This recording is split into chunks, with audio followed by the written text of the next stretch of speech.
அவரை பார்த்த உடனே வந்து அங்கே பதறாங்க. என்னுடைய தம்பிகள் தேஜஸ்வி யாதவ், ராகுல் காந்தி அப்படின்னு சொல்லிட்டு இருவரையும் தமிழ்நாட்டுக்கு நிகரான ஒரு வரவேற்பையும் ஒரு அதிர்வலையை வந்து மு.க. ஸ்டாலின் அவர்கள் பீகாரில் ஏற்படுத்தினாருன்னா,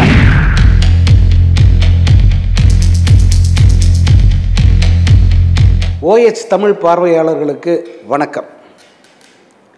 தமிழில் ஒரு பிரபலமான ஒரு பஞ்ச் டைலாக் உண்டு. பேரை கேட்டாலே சும்மா அதிருதில்லை அப்படின்ட்டு சூப்பர் ஸ்டார் ரஜினிகாந்த் அவர்கள் ஒரு படத்தில் பயன்படுத்தியிருப்பார். இப்போ அந்த பஞ்ச் டைலாக் வந்து மு.க. ஸ்டாலின் அவர்களுக்கு 100% பொருந்தது. ஏன்னா மு.க. ஸ்டாலின் ஒரு தமிழ்நாட்டு எல்லையை தாண்டி இன்னொரு மாநிலத்துக்குள்ளே கால் வைக்கிறார் அப்படின்னு உடனே பூரா சங்கிகளும் பதறாங்க. பாஜகவினர் அலறாங்க. ஐயோ இவர் வரக்கூடாது, இவர் ஏன் இங்கே வராரு அப்படின்னு கேட்குறாங்க. கூடவே வந்து பல பொய்யான பரப்புரைகளை சொல்கிறாங்க. தமிழ்நாட்டில் பீகார் குழந்தைகளை வந்து கழுத்தறுத்து கொண்டுட்டாங்களாம், அதை அமைதியாக வேடிக்கை பார்த்துட்டு இருந்தார் மு.க. ஸ்டாலின் அப்படின்னு சொல்கிறாங்க. எப்படா நடந்தது இது? யார் இதை செஞ்சாங்க? இதுக்கெல்லாம் வந்து என்ன ஆதாரம் இருக்குதுன்னு கேட்டால், அதை எப்பயுமே வந்து சங்கிகள் என்ன பண்ணுவாங்கன்னா, முதல்ல குற்றச்சாட்டுகளாக சொல்லிக்கிட்டே போயிடுவாங்க. டேய் நில்றா, ஆதாரம் எங்கே இருக்குதுன்னு சொன்னால் அதெல்லாம் சொல்ல முடியாது, என்னோடய குற்றச்சாட்டு தான்ட்டு சொல்லிக்கிட்டு போயிட்டே இருப்பாங்க. இது வந்து அவருடைய பாணி. இது ரேஷன் கடையில் சர்க்கரை இல்லை, அந்த ரேஷன் கடையில் மண்ணெண்ணெய் இல்லைன்னுவாங்க. எந்த கடைடா சொல்கிறா அப்படின்னு கேட்டால் அதெல்லாம் சொல்ல முடியாது, நீயே கண்டுபிடிச்சிக்கன்னு சொல்லிட்டு போயிடுவான். இதுதான் சங்கியோட மனநிலைங்கிறது. இப்போது அந்த சங்கித்தனத்தை வந்து அங்கே வெளிப்படுத்தி இருக்கிறது யாருன்னா, பீகார் தேர்தலில் அங்கே களப்பணியில் நிற்கிற பிரசாந்த் கிஷோர் அப்படிங்கிற இங்கே வந்து தமிழ்நாட்டில் தேர்தல் வியூக வகுப்பாளராக செயல்பட்ட அதே நபர் இப்போ வந்து பீகாரில் நின்றுக்கிட்டு மு.க. ஸ்டாலின் பீகாருக்குள்ளே வர்றாரு அப்படின்ன உடனே வந்து அவருக்கு எதிராக இந்த மாதிரி ஒரு அபாண்டமான பழியை வந்து முன் வச்சார். கடைசி வரைக்கும் வந்து அதற்கான ஆதாரத்தை காட்டவே இல்லை. வெறும் பொய் மட்டுமே. இந்த பக்கம் பார்த்தா தமிழிசை வந்து கதறாங்க. மு.க. ஸ்டாலின் எப்படி வந்து பீகாருக்கு போகலாம், ஏன் போகிறாருங்க, அவர் போய் என்ன சாதிப்பார் இவர். இன்னொரு பக்கம் அந்த அக்மார் சங்கிகள் இருக்காங்க. அவங்க மு.க. ஸ்டாலின் இங்கே பீகாரில் கால் பதிக்கிறாரு அப்படின்னா வந்து அவர் சனாதனத்தை அழிக்கணும்னு சொல்கிறாரு, அப்படிப்பட்டவர் இங்கே வரலாமான்னு கேட்குறான். அட முட்டாளே, சனாதனங்கிறதே மனித குலத்துக்கு எதிரானது அப்படின்னு நிரூபித்த மண் இந்த தமிழ்நாட்டு மண். இங்கே தந்தை பெரியாரும் பேரறிஞர் அண்ணாவும் பாடுபட்டது எதுக்காகன்னா, இந்த சனாதனம்ங்கிற பேரில் மனு தர்மம் இந்த மக்களை வதைக்கக்கூடாது, மக்களுக்கு எதிராக அது அமைந்து விடக்கூடாது. காரணம் அது மனித குலத்துக்கே எதிரான அந்த தத்துவம், அது இந்த மண்ணில் இருக்கக்கூடாது அப்படின்னு கடைசி வரைக்கும் போராடியவர்கள் நமது பெரியோர்கள். ஸோ அதனால தான் வந்து இன்னைக்கு வரைக்கும் அவரது வழித்தோன்றர்கள், நம்ம எல்லாருமே அவரது வழித்தோன்றர்கள் தான். நம்ம இன்னைக்கு வரைக்கும் சனாதனங்கிறது எந்த உருவத்திலும் தமிழ்நாட்டு மண்ணில் வரக்கூடாது அப்படின்னு சொல்கிறோம். சனாதனம்னா அது பாரம்பரியமிக்குது, தொன்று தொட்டு வருவது. எது தொன்று தொட்டு வருது? ஜாதி, மதம், மதவெறி, ஜாதி வெறி, இதெல்லாம் வந்து தொன்று தொட்டு வர்றது தான். மனிதனை நீ வந்து உயர்ந்தவன் தாழ்ந்தவன், காலில் பிறந்தவன் கையில் பிறந்தவன் சொல்லிட்டு பகுத்து பார்க்குற அத்தனையும் சனாதனத்தின் கூறுகள் தான். அதனால தான் அதை ஒழிக்கணும்னு சொல்லிட்டு போராடி இங்கே வெற்றியும் பெற்றிருக்கோம். அப்படிப்பட்ட ஒரு முதல்வர், அந்த வழித்தோன்றலில் வந்த ஒரு முதல்வர், அவரை பார்த்த உடனே வந்து அங்கே பதறாங்க. இவர் எப்படி இங்கே வரலாம் அப்படின்னு சொல்லிட்டு கதறுகிறார்கள். ஆனால் இதை எல்லாத்தையும் தாண்டி மு.க. ஸ்டாலின் அவர்கள் பீகார் மண்ணில் காலடி வைச்சார். அந்த ஒட்டுமொத்த மாநிலமும் வந்து மு.க. ஸ்டாலின் அவர்களுக்கு கொடுத்த வரவேற்பு, குறிப்பாக அங்கே அவர் பேசுனதுக்கு கிடைச்ச அந்த ரெஸ்பான்ஸ் இருக்குது பாருங்கள். ஆடி போயிட்டாங்க பாஜகவும் இந்த RSS மதவாத கும்பலும். இத்தனைக்கும் மு.க. ஸ்டாலின் அங்கே போய் ஹிந்தியில் பேசலை, ஆங்கிலத்தில் பேசலை, தமிழில் தான் பேசினார். என்னுடைய தம்பிகள் தேஜஸ்வி யாதவ், ராகுல் காந்தி அப்படின்னு சொல்லிட்டு இருவரையும் தன்னுடைய தம்பிகளாக வந்து அங்கே அரவணைத்து கொண்டு அவர் பேசின விதத்தை பார்த்த பீகார் மக்கள் வந்து அவருக்கு கொடுத்த வரவேற்பு கைத்தட்டல் இருக்கே, அடேங்கப்பா, தமிழ்நாட்டுக்கு நிகரான ஒரு வரவேற்பையும் ஒரு அதிர்வலையை வந்து மு.க. ஸ்டாலின் அவர்கள் பீகாரில் ஏற்படுத்தினாருன்னா அது இம்மி அளவுக்கும் மிக இல்லை. நீங்கள் வட இந்திய ஊடகங்களில் ஸ்டாலினுடைய விசிட் பற்றி அவங்க வெளியிட்டிருந்த கட்டுரைகளை நீங்கள் பார்த்துருக்கணும். ஸ்டாலின் வந்து இங்கே மிகப்பெரிய அதிர்வலையை ஏற்படுத்திட்டாரு. இந்த பீகார் தேர்தலில் ஸ்டாலினுடைய விசிட்டுங்கிறது ஒரு முக்கியமான ட்ரம்ப் கார்டாக இருக்க போகுது அப்படின்னு சொல்லிட்டு அங்கே இருக்கிற ஊடகங்கள் எல்லாமே வந்து இவருடைய வருகையை பற்றி மிக பெருமையாகவும் புகழ்ந்தும் வந்து எழுதியிருந்தாங்க. இதெல்லாம் பார்த்தா பாஜகக்காரனுக்கு தூக்கம் வருமா? தூக்க முடியல அவனால்.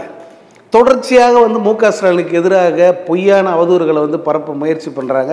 அவர் அதையெல்லாம் இடது கையில் புறந்தள்ளிட்டு தொடர்ச்சியாக தனது பயணங்களை வந்து அவர் மேற்கொண்டுட்டு இருக்காரு. இப்போ அங்கே வந்து ஸ்டாலினுடைய விசிட் பீகாருக்கு அவர் வராருன்னு தெரிஞ்ச உடனே பக்கத்து மாநிலம் பஞ்சாப் அங்கே இருக்கிற முதல்வர் வந்து நம்ம முதல்வரை கூப்பிடுறார். சார் நீங்கள் பீகாருக்கு போகிற கையோட ஒரு முறை பஞ்சாப்புக்கும் வாங்க அப்படின்னு சொல்லி கூப்பிடுறார். ஏன்னா பஞ்சாப்புக்கும் தமிழ்நாட்டுக்குமான உறவுங்கிறது வந்து பல காலமாக மிக நெருங்கிய பிணைப்பு. அது இங்கே பஞ்சாப் மக்கள் வந்து இங்கே தமிழ்நாட்டில் வந்து அவங்க செட்டில் ஆகியிருக்கிறது. தமிழரை விட மிக மிக தொன்மையாக வந்து அந்த தமிழை கரைச்சி குடிச்சிருக்காங்க பல பஞ்சாபிகள். நீங்கள் சாதாரணமாக ஒரு தமிழ் பேசுகிற அல்லது தமிழ்நாட்டை சேர்ந்த ஒருத்தரை கூப்பிட்டு தமிழை பற்றி கேட்டால் அவருக்கு கூட தெரியாத பல விஷயங்களை இந்த பஞ்சாபிலிருந்து இங்கே வந்து செட்டிலான அந்த பஞ்சாபிகள் வந்து கற்றுக்கிட்டு இருக்காங்க. ஸோ அப்படிப்பட்ட ஒரு தொடர்பு இருக்குது. தமிழ்நாட்டுக்கு ஒரு பிரச்சனைன்னா எந்த கட்சி ஆண்டாலும் முதல்ல குரல் கொடுக்கறது பஞ்சாப் மாநிலம் அப்படிங்கிற அளவுக்கு வந்து அவர்கள் நம்ம மீது வந்து நேசம் காட்டுகிற ஒரு மாநிலம் அது. அவர்கள் வந்து ஸ்டாலினை அழைக்கிறாங்க. அப்படின்னா என்ன அர்த்தம்னு பாருங்கள். ஸ்டாலினுங்கிறவர் இன்னைக்கு இந்தியாவிலேயே மோஸ்ட் பவர்ஃபுல் சீஃப் மினிஸ்டர். இங்கே டாப் 3 அப்படின்னு எடுத்திங்கன்னா முதல்ல ஸ்டாலின் தான் இருப்பார். ஏன்னா வந்து ஸ்டாலின் வந்து கவர்ச்சிகரமாக பேசுகிறது இல்லை இலக்கியத்தில் அவர் வந்து புலி அப்படிலாம் வந்து இங்கே சொல்லலை.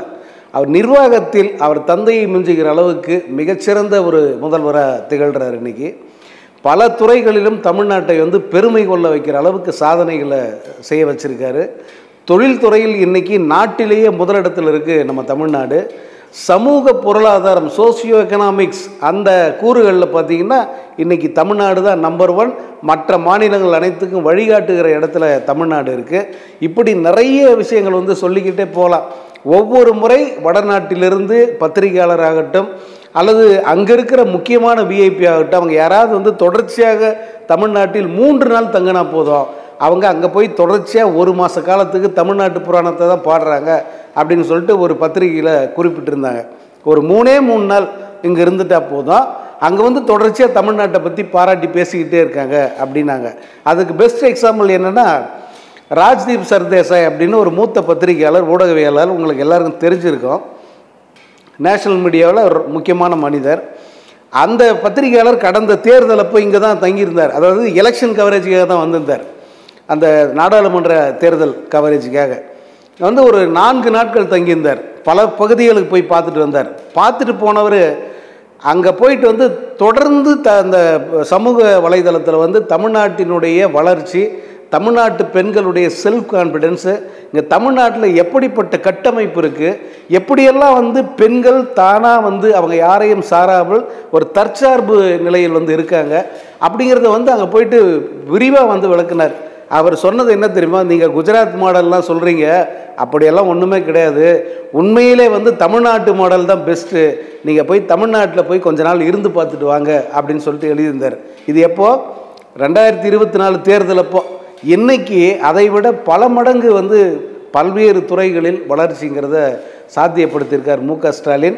அதே போல் மத்திய அரசு எந்த அளவுக்கு நிதி விஷயத்தில் ஒரு ஓரவஞ்சனை அந்த மனப்பான்மையோடு நடந்துக்கிட்டால் கூட அதை ஒரு பொருட்டாக அது ஒரு குற்றச்சாட்டாக முன் வச்சா கூட அதை வளர்ச்சிக்கான தடையாக பார்க்காம தன்கிட்ட என்ன இருக்கோ அந்த நிதியை வைத்துக்கொண்டு நம்ம அடுத்த கட்ட பாய்ச்சலுக்கு வந்து தயாராகிறது தான் வந்து தமிழ்நாட்டினுடைய இயல்பு அப்படிங்கிறத முதலமைச்சர் ஸ்டாலின் அவர்கள் அதை வந்து நம்ம தமிழ்நாட்டின் இயல்புன்னே வந்து மாற்றி காட்டியிருக்கார். அதுதான் இன்றைக்கி ஸ்டாலின் அவர்களை இந்தியாவின் மிகச்சிறந்த முதல்வராக உயர்த்தி வச்சிருக்கு. எந்த மாநிலமும் திரும்பி பார்க்குது. தமிழ்நாடுன்னா திரும்பி பார்க்குறாங்க. தமிழ்நாடுன்னா ஒரு அதிர்வலையை ஏற்படுத்தி வச்சிருக்காரு முதலமைச்சர் ஸ்டாலின். ஸோ அதுதான் இன்னைக்கு இந்த பாஜக, ஆர்எஸ்எஸ் மற்றும் அந்த சங்கி பரிவாரங்களுடைய மிகப்பெரிய அவங்களுக்கு அச்சுறுத்தலாக தெரியுது. என்னடா இது இப்படி ஒரு மனிதரை எதிர்த்து நம்ம எப்படி தமிழ்நாட்டில் நம்ம ஜெயிக்க போகிறோம்? ஏன்னா நிச்சயமாக நேர்மையான வழியில் தமிழ்நாட்டில் அவர்களால் ஒரே ஒரு இடத்தில் கூட வெல்ல முடியாது. நீங்கள் வந்து இதை எழுதி வச்சுக்கலாம், கல்வெட்டிலே எழுதி வச்சுக்கலாம். இந்த தமிழ்நாட்டை பொறுத்த வரைக்கும் இப்போது இருக்கிற சூழலில் ஒரே ஒரு தொகுதியில் கூட நேர்மையான முறையில் அவர்களால் வெல்ல முடியாது. கூட்டணி பலம் மிகப்பெரிய அளவுக்கு இருந்தால் தவிர இந்த தமிழ்நாட்டை பொறுத்தவரை இது முழுக்க முழுக்க இப்போ திராவிட மாடல் ஆட்சின்னு சொல்லிக்கிட்டு இருக்காரு இந்த முதலமைச்சர் மு.க. ஸ்டாலின். அவருக்கு சாதகமான அலை தான் வந்து திரும்பிய பக்கமெல்லாம் வீசுது. நிச்சயமாக முணுமுணுப்புகள் இருக்கும், ஒரு குறைபாடுகள் இருக்கும், குற்றச்சாட்டுகள் இருக்கும், மக்கள் வந்து அதிருப்தியை தெரிவிப்பாங்க. அது இல்லாத மாநிலமே இருக்காது, தமிழ்நாட்டிலும் அது அங்கங்கே இருக்குது. ஆனால் அது ஒட்டுமொத்தமான தமிழர்களுடைய பார்வை அல்ல. ஒரு செக்மெண்ட், ஒரு குறிப்பிட்ட பிரிவில் இந்த மாதிரியான அதிருப்திகள் இருக்கும். ஆனால் ஒட்டுமொத்த தமிழ்நாடும் இன்றைக்கு ஸ்டாலின் பின்னால் நிற்கிது. அவர் தெரிஞ்சு வச்சாரோ தெரியாமல் வச்சாரோ ஓரணியில் தமிழ்நாடு அப்படின்னு சொல்லிட்டு அது உண்மைதான். ஸ்டாலினுடைய அணியில் தமிழ்நாடு இன்றைக்கி வந்து நிற்கிறத கண்ணால் பார்க்க முடியுது. இந்த ஒட்டுமொத்த இந்தியாவும் அதற்கு சாட்சியாக இருக்குது. அப்படிங்கிறது தான் இந்த அண்மை காலத்தில் மு.க. ஸ்டாலினுடைய பீகார் விசிட்டுக்கு கிடைத்த அமோகமான வரவேற்பு. அதை பார்த்து இந்த மதவெறி கும்பல் வந்து அலறி அடிச்சுக்கிட்டு கதறுகிற இந்த கதறல், இதெல்லாம் வந்து அதற்கான சாட்சி. இந்த வீடியோ உங்களுக்கு பிடிச்சிருந்தா லைக் பண்ணுங்க, ஷேர் பண்ணுங்க, கமெண்ட் பண்ணுங்க. மறக்காம OH தமிழ் சேனலுக்கு சப்ஸ்கிரைப் பண்ணுங்க.